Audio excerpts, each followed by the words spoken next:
자, 이제 이번 시간에는 이제 그 글과 생각이 15페이지입니다. 15페이지. 15페이지를 펴보세요. 글과 생각의 15페이지를 펴보시면 되겠습니다. 자, 그래서 이번 시간에서는 사람의 일생을 서술하는 방식과 표현이라고 나오죠. 사람의 일생을 서술하는 방식과 표현입니다. 자, 이제 이걸 이제 우리가 전의 양식이라고 이야기를 하게 되겠습니다. 그래서 우리가 이제 전이라고 하는 것은 어떤 사람의 일생을 이야기하는 거죠. 그 전에는 이제 두 가지가 있는데, 하나는 역사를 이야기하는 사전이라는 게 있고요. 그다음에 개인에 대해서 이야기하는 이 사전이라는 게 또 있습니다. 이렇게 두 가지로 나눠지겠죠. 역사에 대한 이야기를 하는 전이 있고 개인에 대한 이야기. 그러니까 이 사전이라고 하는 것은 이제 공식, 관찬, 사서라고 이야기할 수가 있겠고요. 그러니까 대표적인 게 이제 여기 나오는 온달전이라고 할 수가 있습니다. 그리고 이 사전이라고 하는 것은 이제 일종의 개인적인 관점이라고 볼 수가 있겠고, 이 대표적인 게 바로 최칠칠전이라고 할 수가 있겠습니다. 이 최칠칠전이 이제 대표적인 사전, 어떤 개인의 이야기를 설명한 것이 바로 최칠칠전이다, 이렇게 볼 수가 있겠죠. 그러니까 이 사자가 역사를 나타내는 사도 있고 또 개인을 나타내는 사도 있다, 이렇게 이해하시면 되겠습니다. 그래서 이제 여러분 교재 15페이지를 펴보시면 이 15페이지에서는 이제 첫 번째로 이제 온달전이라는 것이 등장을 하게 됩니다. 15페이지 온달전 등장하는데, 온달전의 작가는 바로 김부식이죠. 자, 온달전은 김부식이라는 사람이 짓게 되었습니다. 자, 그래서 여러분 교재로 이제 19페이지를 써보시면 19페이지에 보면 글쓴이 소개가 나옵니다. 19페이지 글쓴이 소개라고 있죠. 자, 거기에 보면 이제 김부식에 대한 설명이 나오죠. 고려 중기의 학자이자 정치가고 문인이고, 또 본관은 경주, 자는 입지, 뭐 이런 거 이제 쭉 나오는데, 자는 입지 쭉 나오는데 뭐 그것까지 아실 필요 없고요. 이 개경파의 이제 핵심 인물이라고 나오고 있죠. 개경파의 핵심 인물이 나오고 있습니다. 19페이지를 이제 펴보시면 됩니다. 19페이지. 그래서 이 19페이지에 이제 글쓴이 소개라고 나오죠. 그래서 이제 김부식이 나오고요. 거기 이제 보면 우리가 이제 개경과 서경이라는 게 있는데요. 19페이지에서 개경과 서경, 이 개경은 개성을 가리키는 거고요. 서경은 평양을 가리킵니다. 평양을 가리킨다, 이런 걸 좀 알아두시면 좋겠고요. 그 다음에 정지상과 시제를 다퉜는데, 이 정지상이 훨씬 더 이 시를 잘 썼어요.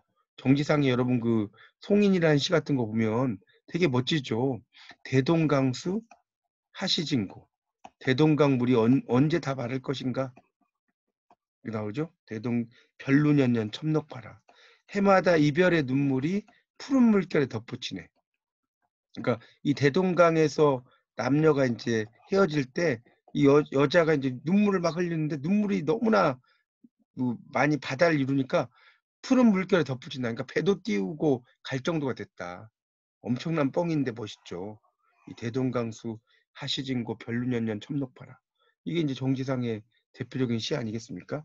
대동강이라고도 하고 송인이라고도 하는 그런 시를 지어가지고, 나중에는 결국은 이제 이 정지상이 이제 과 김부식이에서, 이 김부식이 같은 동문수학한 친구인데 결국 정지상을 죽이게 됩니다.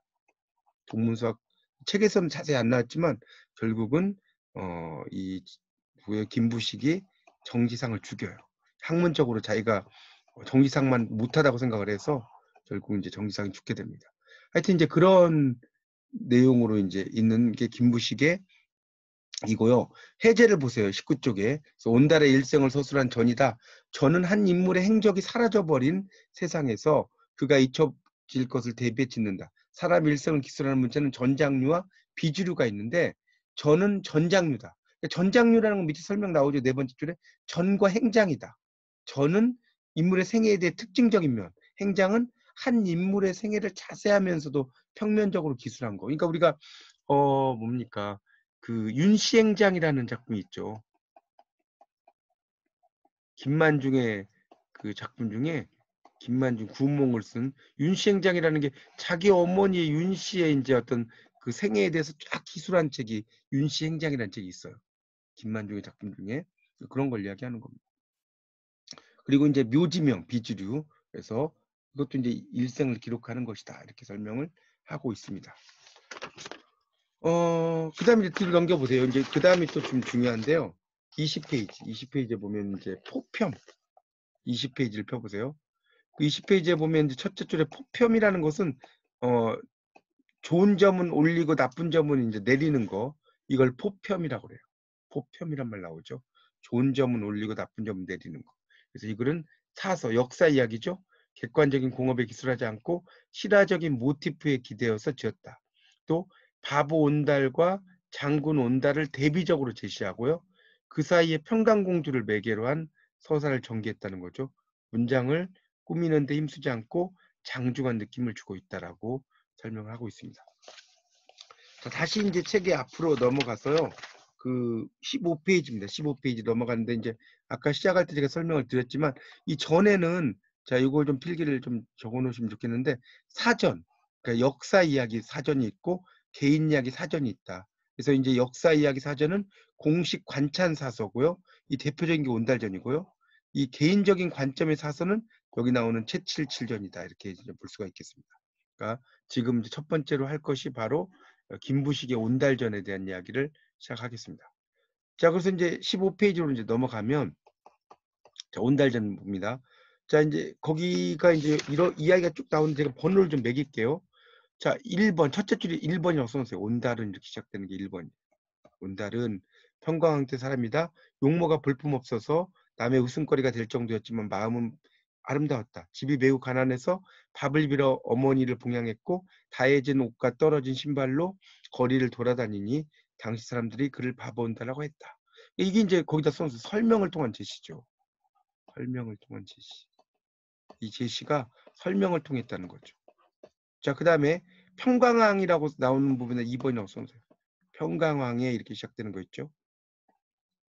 어린 딸이 울기를 잘해 왕이 늘 놀며 말하기를 내가 늘 울어서 내 귀를 시끄럽게 하므로 자라서도 반드시 사대부의 아내는 되지 못할 것이니 마땅히 바보 온달에게 시집 보내는 것이 좋겠다라 했다. 자, 그 다음에 3번이라고 써세요. 딸의 나이 여기다가 16세가 되었을 때 상부 고씨에게 시집을 보내려 하니 공주가 대답하여 말하기를 대왕께서 항상 말씀하시길 너는 반드시 온달의 아내가 될 것이라고 하시더니 이제 무슨 까닭으로 전에 하시던 말을 바꾸십니까? 필부도 보통 사람도 시건, 이 시건은 좀 한자로 쓸게요. 시건인데 말을 먹었다는 거거든요. 약속한 말을 지키지 않는 걸 말해요.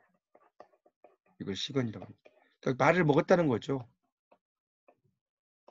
자, 말을 먹었다는 말은 다시 말은 뭐냐? 바로 거짓말을 일삼는 행위다.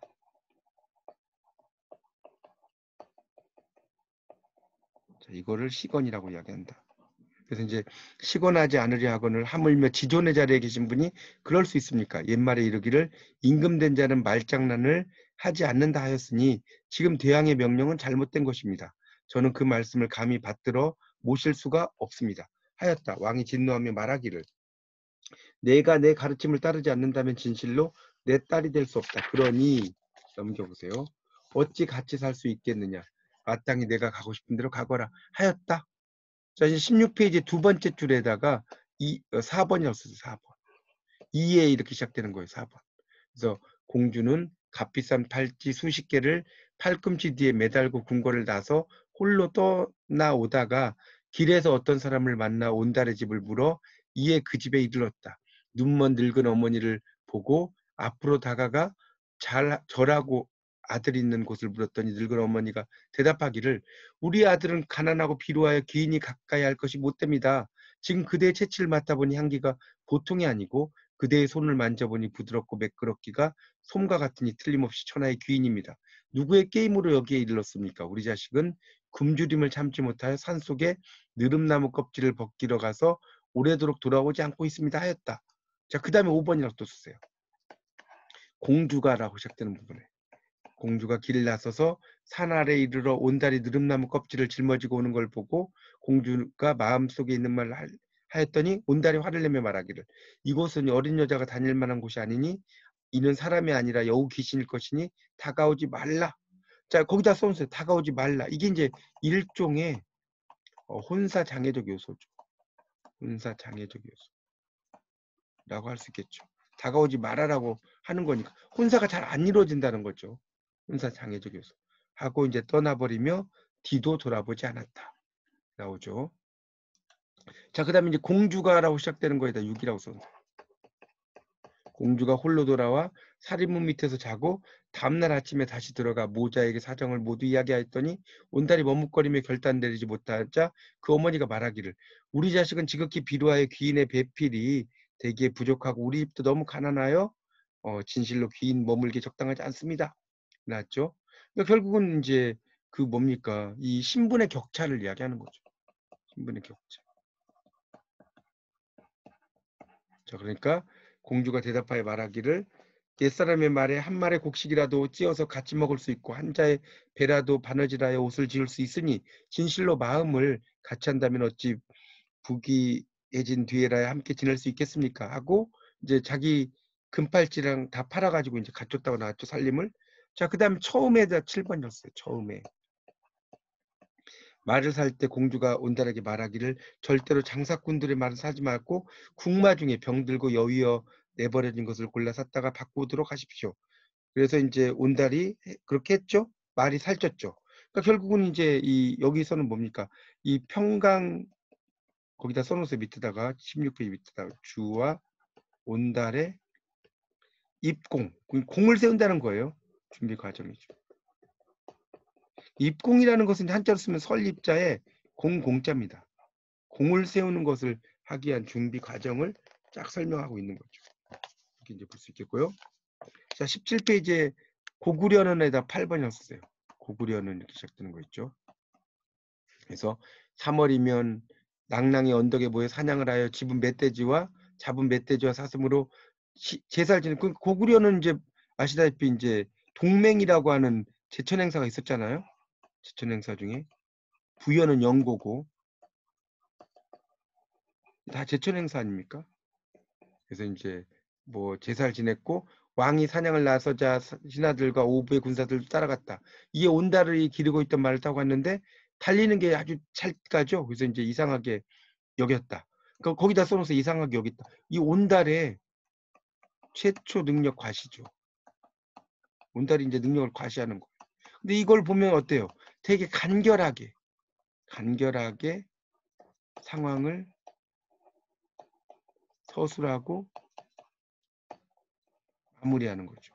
아주 간결합니다. 길게 이야기하는 게 아니고요. 거기다 이제 8번이고요. 자, 이때라고 하는 거에다 9번이었어요. 이때. 후주의 무제가 군사를 내어 요동을 치니 왕이 군사를 이끌고 배산의 들에서 맞아 싸울 때 온달이 선봉이 되어 날쌔게 싸워 수십 명의 목을 베었으므로 모든 군사들이 승승, 그러니까 이기는 거죠. 분투하여 크게 이겼다. 그래서 이제 내 사이로다. 얘를 갖췄죠. 이제 융성해졌죠. 자, 그 다음에 10번이었어요. 양강왕. 양강왕이 즉위하자 온달이 아뢰기를 신라가 우리 한수 한강이죠. 이북의 땅을 빼앗아 그들의 군현으로 삼아 백성들이 통분하여 일찍이 부모의 나라를 잊은 적이 없다. 찾아오겠다. 그래서 이제 맹세했죠. 자, 그 다음 밑에 밑줄 주세요. 계리편과 중령형 서쪽 땅을 돌리지 못하면 돌아오지 않겠습니다. 돌아오지 않겠다는 건 뭐예요? 죽겠습니다. 자, 여기다 써놓으세요. 온달의 출정과 뭐예요? 죽음의 암시죠. 온달이 이제 잘못하면 죽을 수도 있겠구나. 온달이 출정을 하고 죽음을 암시하는 거죠. 이렇게 필기를 해주세요. 온달의 출정과 죽음 암시죠. 자, 그래서 이제 출정을 해서 신라 군사와 아차성 아래 싸우다가 날아오는 화살을 맞아 죽었다. 자, 그 다음에 장사를 지내려 할 때 여기다 11이라고 쓰세요. 장사를 지내려 할 때 관이 움직이지 않죠? 공주가 관을 오르면서 만지면서 말하기를 사생, 삶과 죽음이 정해졌으니 돌아가소서. 관을 움직여 장사를 지냈는데 대왕이 이 말을 듣고 슬퍼했다. 그러니까 결국은 이거는 뭐냐면 이 온달의 충정이죠. 충정을 뭘 통해서 이 설화적인 전승을 기반으로 해서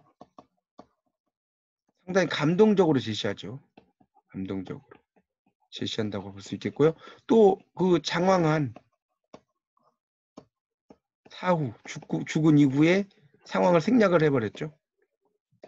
생략을 합니다. 이 상황. 그러니까 결국 이건 뭡니까? 비장한 죽음을 뭐 하는 방식입니까? 부각시키는 방식이다. 이렇게 볼 수가 있겠죠. 이게 이제 그런 내용으로 쭉 이어지니까 여러분이 그런 걸 토대로 한번 쭉 읽어보시면 크게 어려운 내용은 없다라고 생각이 됩니다. 그렇게 해서 이제 온달전은 끝내고요. 21쪽으로 넘어가겠습니다. 21쪽에 최77전이라고 나오는 게 있어요.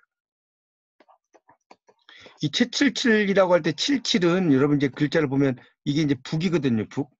북이 이렇게 쓰잖아요. 이 글자를 보면 77하고 비슷하잖아요. 그렇게 이제 이해하시면 됩니다. 파자, 이걸 이제 파자라고 하잖아요. 글자를 파자하면 이게 이제 77하고 비슷해. 그래서 최77이라고 한 겁니다. 그렇게 좀 알아두시고 들으시면 좋겠습니다. 자, 그래서 이것도 번호를 좀 매겨주세요. 21쪽에. 자, 1번 였어요. 세상 사람들은 거기 첫째 줄 최북 최77이라는 이의 집안이나 본관을 알지 못하고 파자하여 자로 삼았다. 그림을 잘 그렸고 한쪽 눈이 애꾸였는데 외알 안경을 끼고 그림을 베꼈다. 본성이 술을 좋아하고 나돌아다니기 좋아했다. 자, 어느 날이 2번이에요. 어느 날. 금강산 구룡연에 들어가서 기분이 너무 좋아 술을 마시고 잔뜩 취해 울다 하다가 천하명인 최북은 마땅히 천하명산에서 죽어야지 소리 지르고 몸을 날려 연못에 이르렀다. 마침내 곁에 말리는 자가 있어 연못에 떨어지지 않을 수 있었다. 최북을 떠매고 산 아래 너럭바위에 이르니 최북은 숨을 헐떡이며 그곳에 누워있다가 갑자기 일어나 길게 휘파람을 부니 소리가 숲을 진동하여 동지에 있던 새매들이 날아가 버렸다. 상당히 기이하죠? 자, 77은 이제 3번이에요.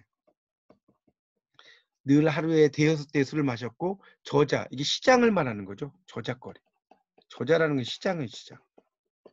그래서 술을 판 아이들이 술병을 들고 찾아오면 번번이 집에 있던 책임에 돈을 다 주어 술과 바꿨다. 살림이 궁색해지자 계기 되어 평안과 동네를 떠돌아다니며 그림을 팔았죠. 그러니까 결국은 여기서는 뭘 이야기하는 거죠? 최북의 애주가로서의 면모죠. 애주가. 술을 아주 좋아한다는 거죠. 애주가로서의 면모가 나오는 거죠. 그리고 또 어떻습니까? 또 하나는 자의식이 강한 최북의 예술가적 면모죠. 또 나오죠. 자의식이 상당히 강해요. 이런 것들을 이제 같이 나온다라고 볼 수가 있겠습니다. 그렇게 좀 써놓으세요. 그래서 이제 비단을 들고 드나드는 이들이 줄을 이었고 그 다음에 이제 어떤이라고 시작된 거 사야라고 썼어요. 사. 어떤 사람이 77에게 산수화를 그려줄 걸 요구하자 77은 산만 그리고 물은 그리지 않았죠. 그래서 괴이하게 여기서 힐난하자, 비난하자 붓을 던지고 이러며 말했다. 이렇게 나왔죠. 종이바퀴 모두 물이지 않소. 그림이 자기 마음에 드는데도 값을 적게 쳐주면 77은 번번이 화를 내면서 꾸짖으며 그림을 찢어버리고 떠났다.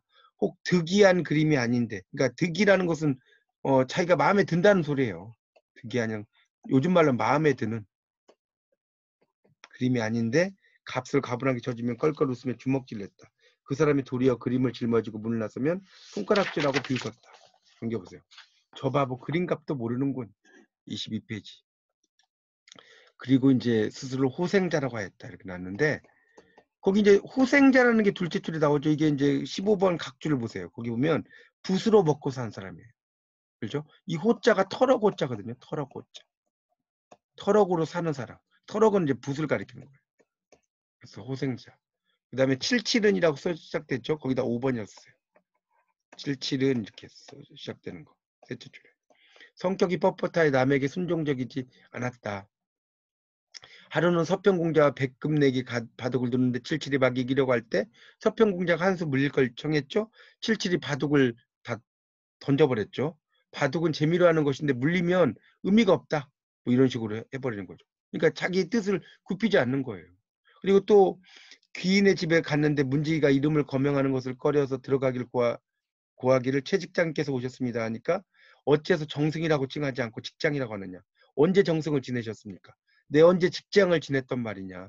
관직 이름을 빌려서 나를 높여 부르고자 한다면 어찌 정승이라고 하지 않고 직장이라고 하느냐. 하고는 주인도 만나지 않고 돌아갔다. 상당히 특이하죠. 그 다음에 이제 77의 그림은 여기다 6번이었어요. 77의 그림은 날로 세상이 전해져 최산수라고 불렀고요. 77은 화훼, 동물, 기이한 돌 여러 가지를 잘 그렸다는 게 나오고요. 그 다음에 처음에다가 7번 줬어요. 처음에 7번이죠.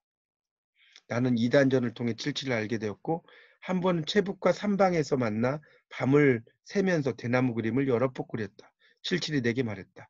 나라에서 수군 몇 명만 두고 장차 이것으로 외적에 대비하려 합니다. 외적은 진실로 수전. 그 물에서 싸우는 거에 능하다는 거 23페이지예요. 그런데 우리는 예로부터 수전에 능숙하지 못합니다. 외적이 이르러도 우리가 대응하지 않으면 저절로 빠져 죽게 될 텐데 왜 삼남의 백성들을 괴롭혀 소란스럽게 만든답니까? 다시 술을 마시며 이야기를 했죠. 그러니까 여기다 써놓으세요. 이게 당대 사회에 대한 비판이죠. 당대 사회에 대한 비판. 왜 백성을 이제 괴롭혀 소란스럽게 만드냐. 자, 그 다음에 이제 세상 사람들은 거기다 8번이에요.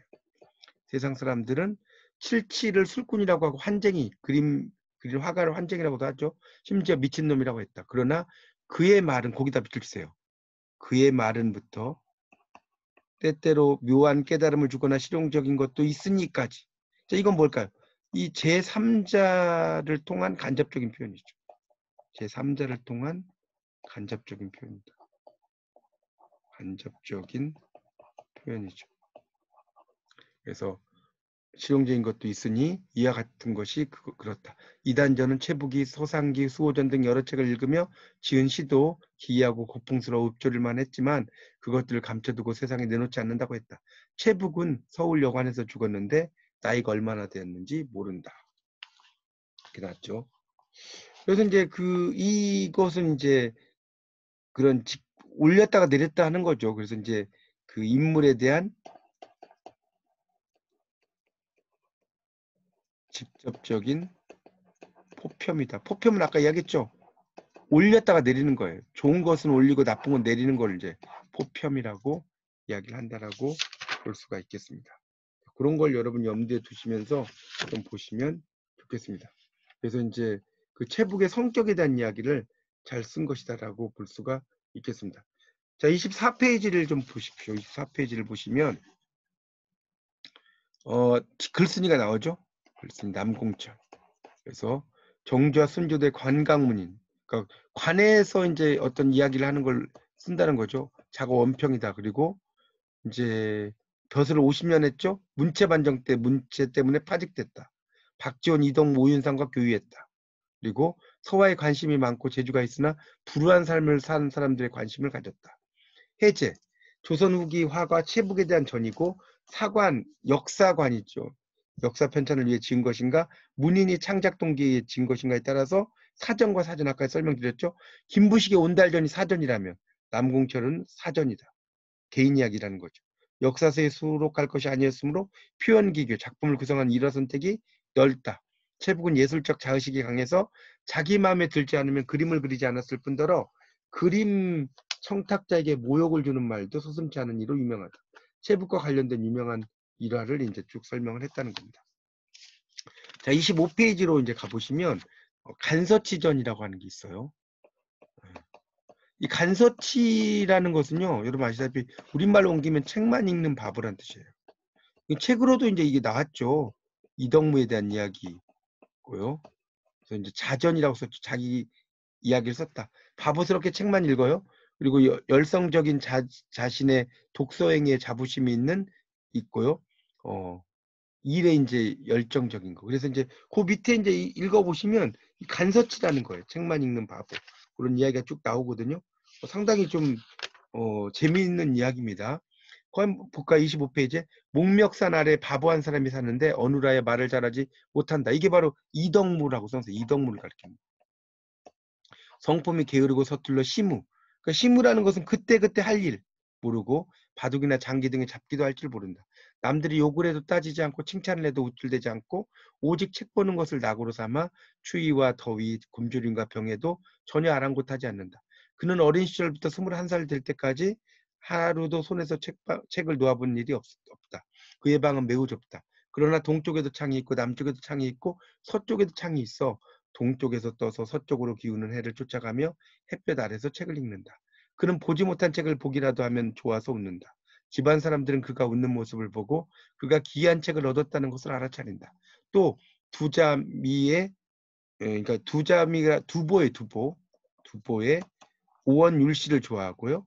두보 큰 병에 걸린 것처럼 끙끙대며 을조리는데 심오한 맛을 터득하여 기쁘기가 그지없으면 일어나서 이리저리 서성댄다. 그가 내뱉는 소리는 갈가마귀가 우는 것과 같다. 어떤 때는 조용하게 아무 소리도 없다가 눈을 희둥그레 뜨고 어딘가를 뚫어지게 응시하기도 한다. 어떤 때는 꿈속을 헤매기라도 하듯 혼잣말을 중얼거린다. 사람들은 그를 책만 읽는 바보, 간서치라고 손가락질한다. 그 역시 별명을 기쁜 마음으로 받아들인다. 그의 정기를 짓는 자가 아무도 없기에 붓을 들어 그의 행적을 기록해서 간서치전이라고 하였고 그의 이름과 성은 굳이 기록하지 않는다. 나오고 있습니다. 그래서 이제 이게 이제 지금 전입니다. 그래서 저는 역사적인 이야기 온달전, 개인과 관련된 이야기는 뭡니까? 777전이다. 이걸 좀 염두에 두시면서 여러분이 이제 보시면 뭐 크게 어려운 내용은 없을 것 같습니다.